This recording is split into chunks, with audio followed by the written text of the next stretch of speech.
Ryan Hunter-Reay's wasn't as significant. And Rossi also slapped the wall as well. So they weren't mechanicals; they were crashes. None were destroyed. But and they had all four of those cars on track yesterday in St. Louis. Wow. So same cars. Repairing those cars, and then the travel from Phoenix to St. Louis, and then on track yesterday back to Indianapolis. Their shops are in Indianapolis, and obviously this was a different car from those four that were running, but it's certainly taxing on the crew. Looks like he's getting out again.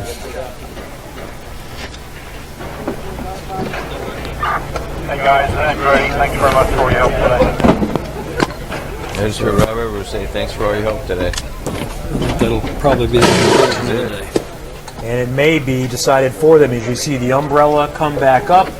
So Drizzle has rejoined us, and it looks like they may have decided we've done all we can do, and we've had a pretty good day. Smiles from Michael Andretti. And you'll hear from Fernando Alonso coming up with his press conference in just a matter of minutes. I won't say moments.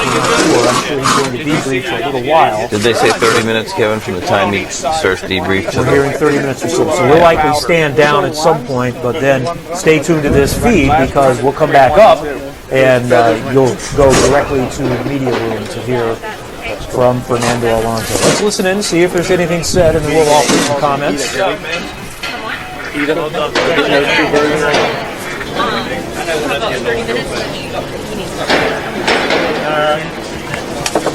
think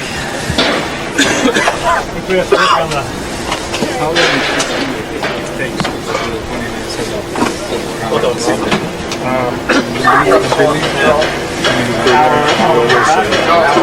We're ready and we're going to lay out.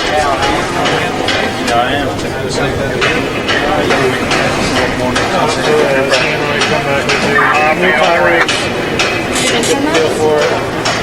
Is that what it was? You just wonder what. Raindrops falling here in central Indiana as Fernando Alonso wraps up his first day on the Indianapolis Motor Speedway Oval in preparation for his entry in the 101st Indianapolis 500. The media is assembled. They have been watching and anticipating this day for quite some time, and it was a flawless day for the two-time world champion in the number 29 McLaren Honda Andretti. Alonso quickly cruised through rookie orientation and then free to dial it in as much as he wants in preparation for the race. Michael Andretti's watchful eye offering his insight. Mario Andretti with a word for the two-time Formula One world champ. Some of his teammates are here and laps at over 222 miles an hour for Alonso. No issues, no concerns, ticked off quite a few boxes, and now he is ready to come back for real in May, starting on the 15th. Now coming up, Fernando Alonso is going to visit with the media. That is probably 20 to 30 minutes away, so we're going to stand down, but stay tuned to this feed, and we'll come back up for Alonso's press conference about his first experience at Indianapolis. It has been a fantastic day. We thank all of those involved, including Mario Andretti, Johnny Rutherford, Brian Barnhart, Robin Miller, and so many others that have been a part of our coverage today. I'm Kevin Lee. Thank you so much for joining us. The IndyCar Grand Prix is coming up on the road course here on May 13th, and then stay tuned for the greatest spectacle in racing, the 101st Indianapolis 500, on the way on Sunday, May 28th. Andretti Autosport is running the team, so it's not taking a lot of our resources, but I would like to see us here on a regular basis. I think when McLaren goes racing, we have to make sure we can be competitive, which I think we can be, and it's commercially viable, and that it fits our brand. And we've got a big automotive business, so the North American marketplace is important to us. So it ticks all the boxes. And we're racers, and so I'd like to see us here on a regular basis. That's fantastic. This has been exciting, not only to have the two-time world champion here, but also to have McLaren back involved. I know you would like to get back down to pit lanes. We're going to let you do that. Thank you, Zach, for coming up and visiting with us. Good to see you. And we'll see you throughout the month of May back in Indianapolis.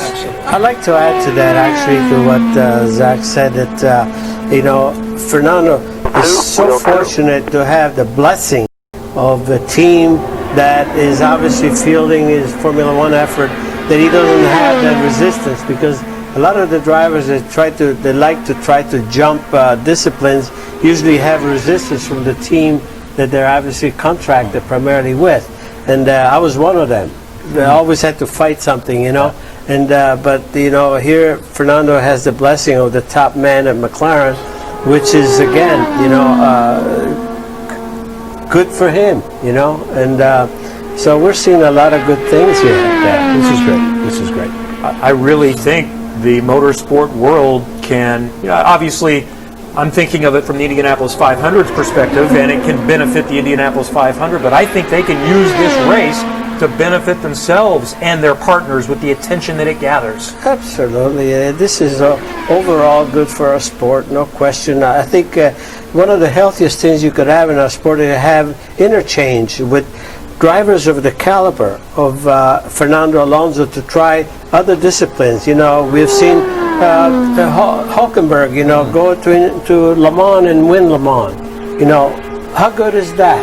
Finally a Formula One driver stooping down to go into Le Mans, and then winning it. So all of these things are very, very positive things for the sport.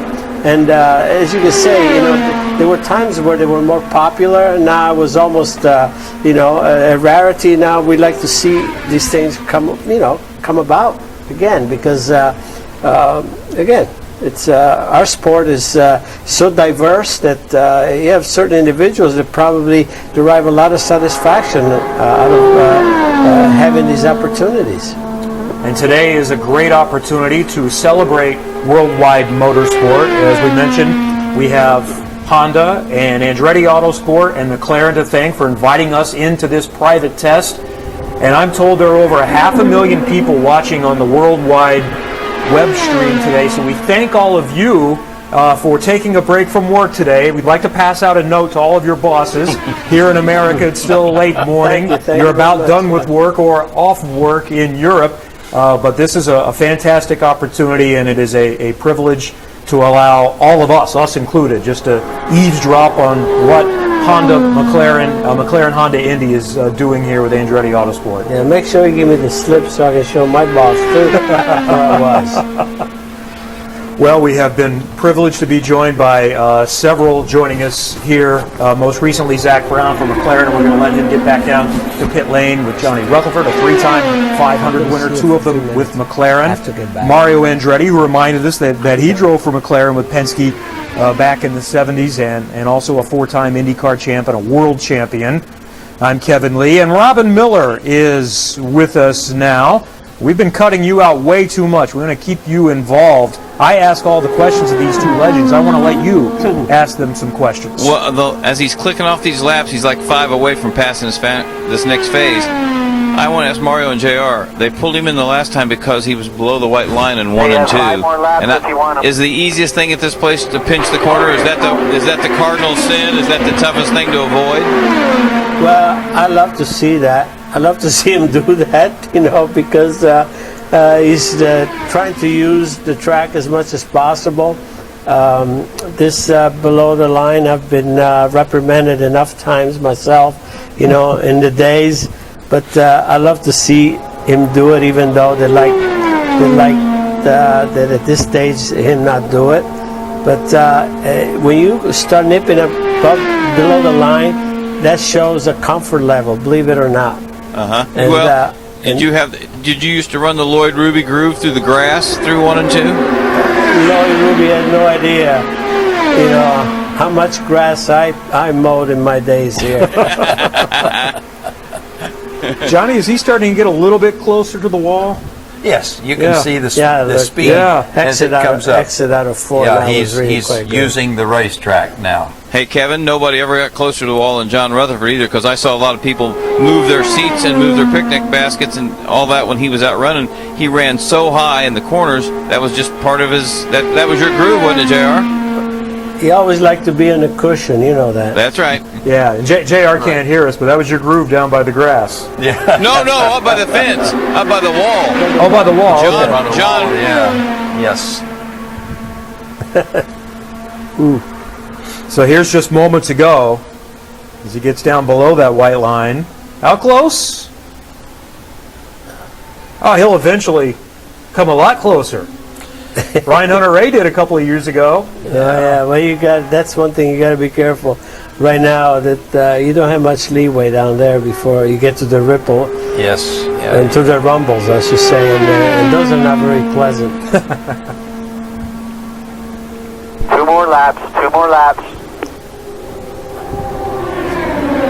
So working through the final portions of Phase 3 of rookie orientation. 2 more laps and he gets the diploma.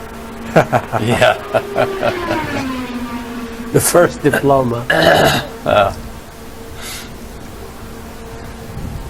So will they want to pit and refocus and talk a little bit before they turn it free, or just say keep going? I guarantee you they'll make some adjustments now. There's some aero adjustments, no question. He had the feel of the new tires already, so I'm gonna suspect they're gonna send him out with a new set for sure. And but he's gonna have, I'm sure, some input as to what he needs now to be able to go quicker.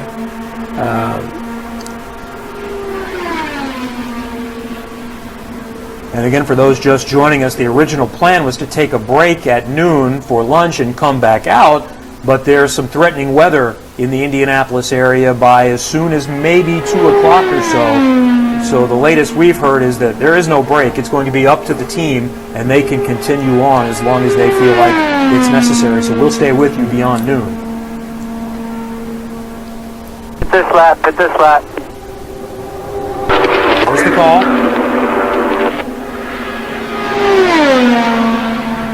Oh, wow. Oh, that's for real.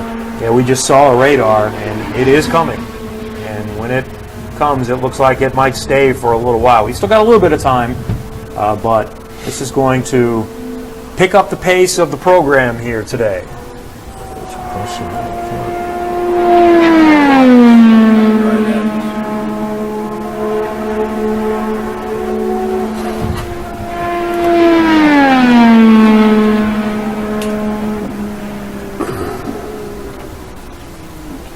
So we're told that Fernando Alonso has now completed the 3 phases of rookie orientation in just 50 laps. His top speed so far, 219.654 miles Okay, we'll get you out of the car here. per hour.